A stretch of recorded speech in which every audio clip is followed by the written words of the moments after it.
When I think of home, I think of love, comfort, shelter, family, a safe space, closure, identity, the air I breathe. community. Anyone shout it out. Warm, happy, fun feeling. Food. Comfort. My garden. Music. Eva. Friends. Food. Safety. Love. School. Pets. Funny story shared with friends at the end of the day. BCT. Home means so many different things to so many different people. Everyone's idea of home is ever shifting and ever evolving. During and in the aftermath of the Great Migration, a time where Black Americans were leaving the South in search of opportunities, their understanding of home shifted. Bring on the Harlem Renaissance. Home wasn't just a place. It was a tapestry. It was art. It was a movement. The artists of the Harlem Renaissance defined home on their own terms, and the piece you're about to see tonight honors their legacy. The concept of home in this country right now is a touchy one, to put it mildly. But when we examine and question it on our terms, it can be powerful. Through the questions asked by the artists of the Harlem Renaissance, our community came up with our own. The piece you're about to see tonight has text from the past and the present, and the future is probably in there too. And with all that being said, we present Home.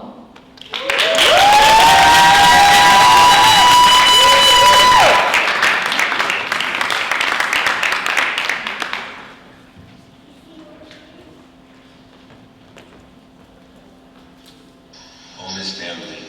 Home is yummy food. Home is love. Home is love. Home is comfort. Home is my community. Home is safety. Home is expensive. Home is sacred. Home is me. Home is rest. Home is complicated. Home is ever shifting. Home is everything and nothing at the same time. Home is chaos. Home is a place to be yourself. Home is fortification. Home is release. Home is beautiful. Home is Home is happy. Home is broken. Home is my family. What? Home is my friends. Home is Home is mine. Home is somewhere I've never been. Home is New York. Home is where the harmony is. Home is Brooklyn. Home is unknown. Home is being built. Home is scary. Home is identity. Home is frustrating. Home is a word. Home is a question. Home is a statement. Home is the answer. Home is a poem. Home is a thought. Home is a song.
As I go down to sleep, death's endless night, the threshold of the unknown dark across.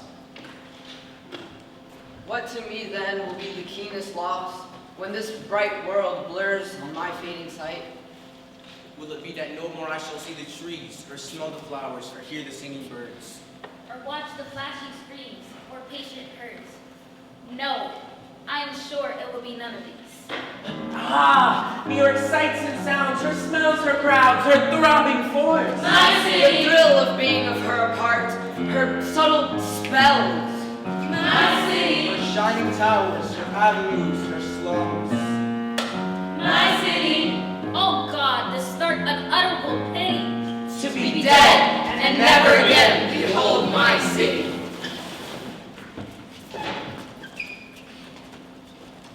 By the authority vested in me as President by the Constitution and the laws of the United States of America, it is hereby ordered, from the founding of a republic, English has been used as our national language. From our historic governing documents, like the Constitution and the Declaration of Independence, have all been written in English. It is therefore long past time that English is declared the official language of the United States. A nationally designated language is at the core of a cohesive society. And the United States is shaped by a citizenry that can be freely exchanged in one shared language.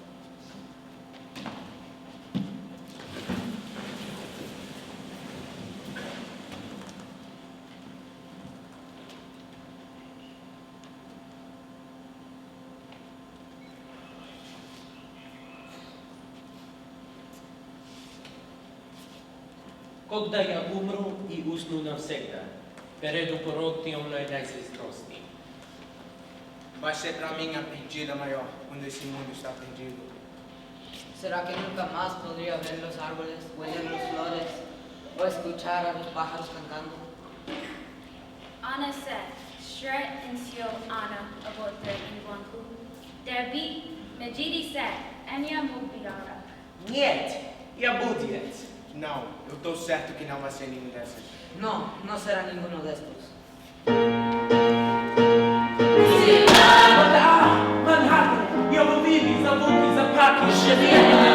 El orgullo de ser aparte de ella, sus brujerías. Estamos diante a rua, as favelas. Majidi, Onyame, the start of unutterable pity. Today, And never again behold my city. Separated from my city. What a pity it would be for me to be separated from my city. And in the very heart and soul of my city. I love my city. I love my city. I love my city. This is my city.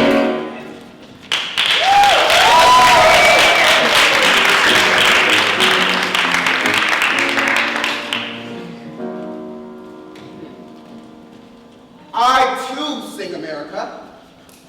I am the darker brother.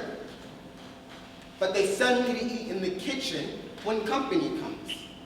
But I laugh and eat well and grow strong. Tomorrow, I'll sit at the table when company comes. And nobody will say to me, eat in the kitchen then. Besides, they'll see how beautiful I am and be ashamed.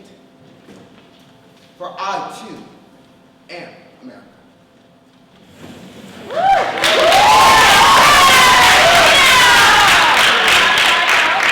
America, although she feeds me bread of bitterness and sinks into my throat her tiger's tooth, stealing my breath of life, I will confess I love this cultured hell that tests my youth. Her vigor flows like tides into my blood, giving me strength erect against her hate. Her bigness sweeps my being like a flood, yet as a rebel fronts a king and state, I will stand within her walls with not a shred of terror, malice, and not a word of jeer. I too sing America. I too am Motherland, thou art not dead. heavy upon thee. Thou art not dead, but sleeping. The mighty country, boundless and free.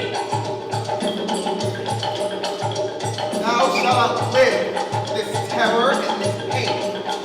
Call thy scattered children back to thee. And rise from out thy charnel house to be thy own immortal, risen self again. Mother, thou art not dead, but sleeping. We are America.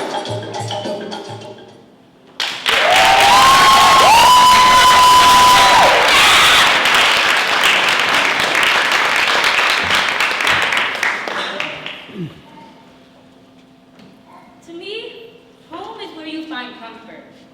Whether it's a physical house or a person, home can become whatever you make it out to be. When I think of home, I usually think of friends or family. But sometimes I think of my technology devices. When I'm on my phone, my iPad, my computer, just listening to music, or singing karaoke with family, or even playing video games, it provides me a sense of warmth and a comfort in a home-like manner. To me, home varies in multiple ways, but whatever you feel comfort in, and whatever that feeling is, will be considered home in my book.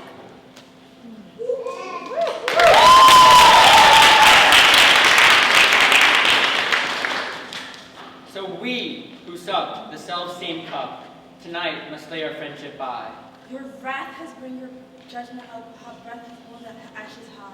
I fain would still have been your friend, and talked and laughed and loved with you. But since it must, why, let it end. The false but dies, 'tis not the true. So we are favored, you and I. Only one to live in truth. It was not good to nurse the lie. 'Tis well it died in harmless youth.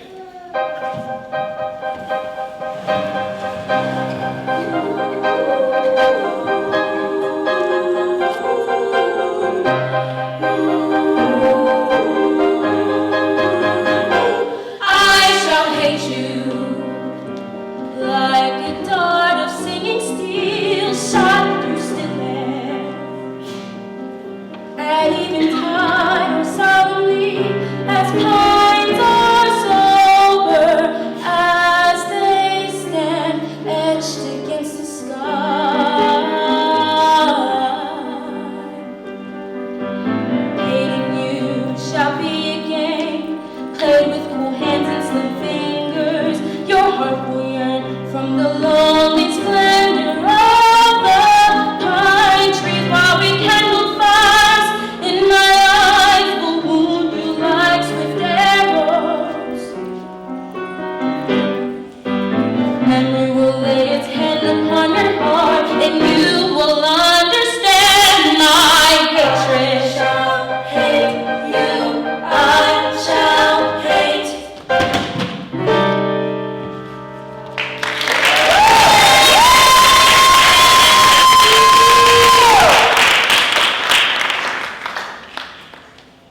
Not that I hate you overmuch, lest us hate love defy.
I would say that definitely one of the intersections that I have is financial barriers. I haven't had the opportunities to do the things that a lot of people who I'm surrounded by get to do.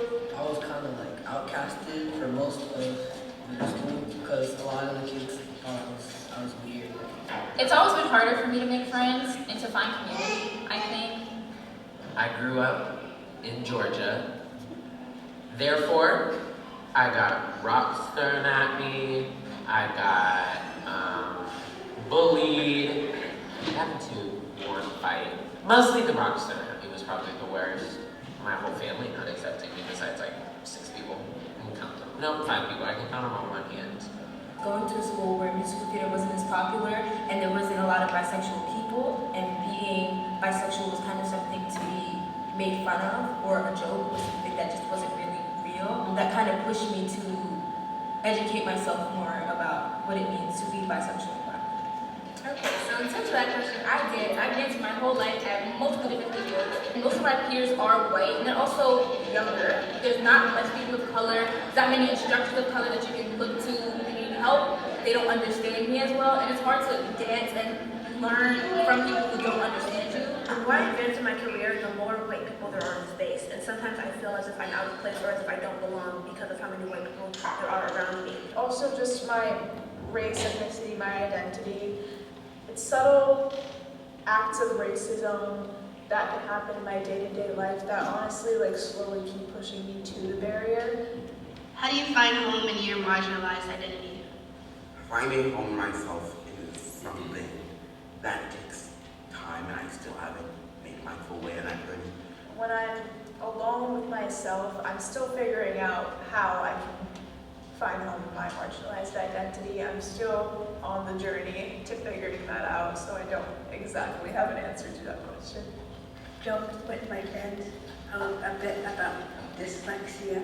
Like this one time, we were on a field trip going to like the public library or something, and this person was yelling about something, and they said something about reading and writing, and then my friend was just like, hey, that's like you because you don't know how to read, and then I said real, and then we both laughed. I kind of just like stuck with that same group of people. My actual like physical home was like always a place where I could just be myself. It was really comforting. I find a lot of comfort knowing that I'm not alone. There's other people going through the same things as me, and they are also people that I turn to speak when I'm having my own issues because they're wiser, they're older, and even if they're my same age, we go through similar struggles. You can always turn to your peers, your parents, your instructors, anyone there to always help you because I promise they've gone through the same thing and they're here to help you. Lesbians, I have a lot of lesbian friends. From middle school to now, I've found a lot of comfortability in my femininity because I used to like not like dressing up or like not doing my makeup or not even doing my hair. And now I love getting ready, I love taking time for myself and making myself look pretty for myself. For my heritage, I mean, I love my culture and I love Honduran food. It's really good. Just the simple things, you know, being in a black hair salon versus being in a white hair salon, you know, you're surrounded by people who know sometimes more about you than you do. Like, it's so big of a community that in any city, anywhere, you can find at least that one person who you can connect with, that one person who knows about you, who knows about how to do your hair. When I see a black woman with natural hair out in spaces, I'm like, yo, what's up? Because that's who I know my people, and that's the people that I connect with. The things that I'm passionate about, being musical theater, singing, acting, dancing, I make sure to educate myself and the people around me so I feel comfortable to be myself in all spaces, and I am able to do and produce work and read work by people that are me. I think I find home within stories, like other people's stories in their identity and their marginalized identities, and hearing like success stories, I guess, of like queer artists, trans artists, black artists, like success stories like that give me like almost like a cushion, like it's gonna be okay, it's okay to be different. The fact that it pushes me to the sidelines, I find that it makes me more proud of it. Being around inspiration, like my grandmother, as a queer woman herself, she's always taught me how to be comfortable within myself and also within my community. Being an African-American young woman, it's hard to find, you know, other people like me. Black people, that's what I come to terms to review everything. I deserve to be it. Who does the world say you are? The world says that I am loud, annoying, Angry. I'm going to lie. Shy, Angry, overbearing, Rude. A little too loud. I'm always smiling. They used very derogatory terms. aggressive, A thug. Someone with no morals. The world says that I am not get what I do. The world says that I'm ghetto, but I'm not. I open my arms to each and every person that comes into my life because everyone deserves a first chance. Maybe not a second, but a first. I am soft and I'm creative. And ambivert, is that like the thing that's like both? It is? Okay, yeah. I think of myself as like a really friendly person. I sing, go to art school, I do theater. In reality, I'm the smart. I am loud when I want to and when I get comfortable. Well, the world tries to come for my wig. Generous, kind, Do I let them steal my wig? No. talented African-American woman who is paving her way in this country. I have the confidence that a lot of people lack, but I also have the knowledge that I can do better than whoever is going against. I am a good cook, and I am a great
And when she looked in the mirror, showed a brown-skinned girl that she hadn't seen all day.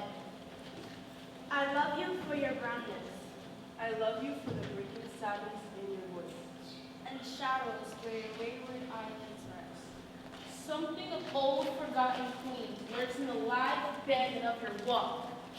Oh, little brown girl, born from sorrow's mate, keep all you have of queenliness, and let your full lips laugh at fate.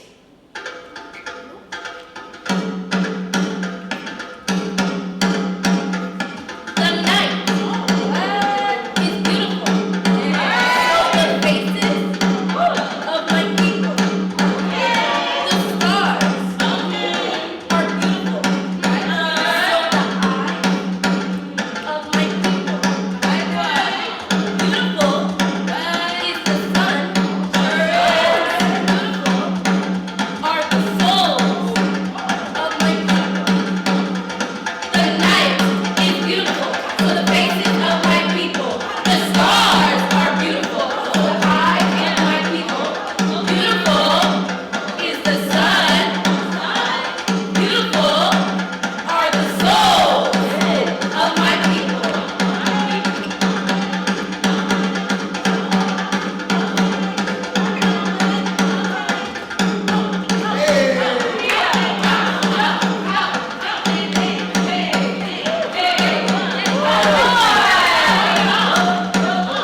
not.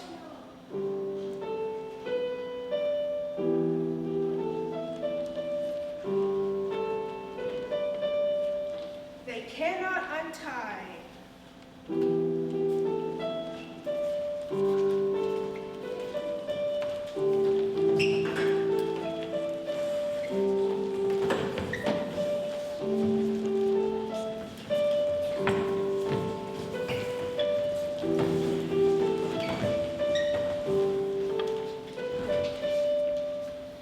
Then I come in, uninvited.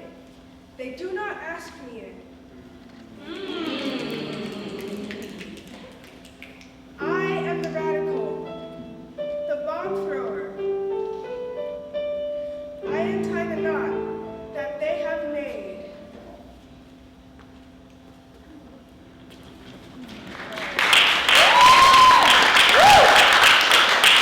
And they never thank me.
To find home in a dream is to find community. find yourself by cultivating an awareness that is beyond our reality.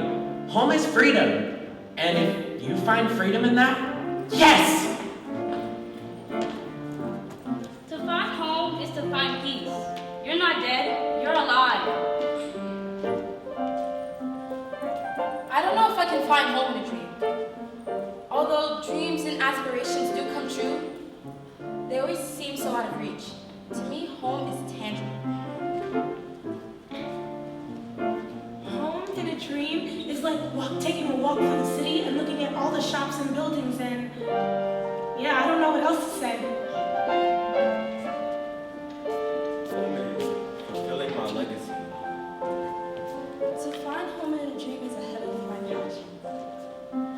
If God did not exist, it would be necessary for man to create one. Bolden was on a journey with those words, which is applicable to many scenarios. If the mind had no home, it would be necessary for it to create one. So when the psyche is no longer restrained, it finds itself with a new self-determination. This is where we find a home in dreams. Dreams are your mind's way of nurturing itself, by giving itself in a home in the future to distract itself from the one it's not currently stimulated by. God, this made me existential.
Cut that. No, actually cut that. Delete that.